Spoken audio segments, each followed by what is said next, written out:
சஞ்சய்ஸ் art and garden channel. வணக்கம். இன்றைக்கி நம்ம பார்க்க போகிறது ஆர்கானிக் கர்னல் கம்போஸ்ட் தான். ரொம்ப ஈஸியான வீடியோ தான்.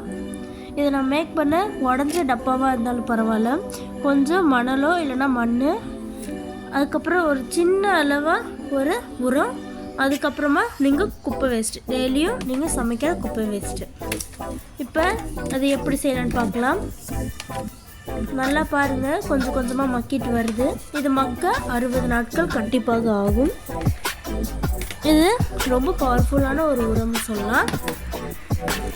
இது நீங்கள் செடிக்கு எப்படி போடலான்னா, சைடில் குழி பறித்து அதில் போட்டுட்டு மறுபடியும் மூடிட்டு தண்ணி ஊற்றினா நல்லா செடிகள் குரோத் ஆகும். இதே நீங்கள் ஈரமான பொருட்கள், அதாவது இப்போ பீட்ரூட் இது பீல் பண்ணிங்கன்னா அந்த ஈரமான பொருட்கள்லாம் வெயிலில் காய வச்சு கூட நீங்கள் சின்ன சின்னதாக கட் பண்ணி போடலாம். பெருசாக இருக்கிறதெல்லாம் நீங்கள் கட் பண்ணி போட்டுடலாம். இந்த மாதிரி தயிர் எடுத்து போடுங்க.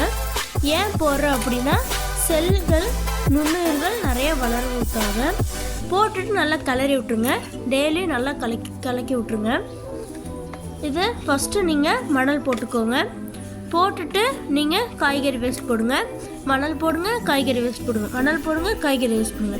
இந்த மாதிரி பண்ணிகிட்டே வந்தீங்கன்னா ஃபுல்லாக தொட்டு எண்ணெய்க்கு நிரம்புதோ நல்லா காற்றே போகாத அளவுக்கு நிரப்பி வச்சுருங்க. அந்த ஹோல்ஸ் ஏன் போட்டோன்னா ஸ்மெல்லே வராது. அது போடுறதுனால, இது போடுறதுனால உங்களுக்கு மண்புழு கூட சம்டைம்ஸ் உருவாகலாம். நல்லா பாருங்கள். இப்போ நான் வந்து ஹோல்ஸை காமிக்கிறேன். இந்த ஹோல்ஸ் உங்களுக்கு தெரியுது பாருங்கள், நல்லா பெருசாக எல்லா இடத்துலையும் உடஞ்ச பக்கெட்டாக இருந்தாலும் பரவாயில்ல, நிறைய ஹோல்ஸ் போட்டுருங்க நல்லா. அப்போ தான் மக்கும். இது நீங்கள் எல்லா செடிக்கும் யூஸ் பண்ணலாம்.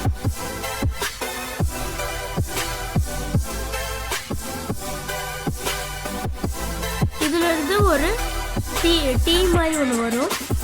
அதை நீங்கள் வந்து செடிக்கு ஒரு தண்ணியில் கலந்து ஊற்றிக்கலாம். இந்த வீடியோ பார்த்துட்டிங்கன்னா சப்ஸ்கிரைபும் ஷேரும் பண்ணிடுங்க மறக்காமல். நல்லா முடி வச்சுருங்க. கலக்கி விட்டதுக்கப்புறம் டெய்லி கலக்கிடுங்க. தேங்க்யூ. தேங்க்ஸ் ஃபார் வாட்சிங்.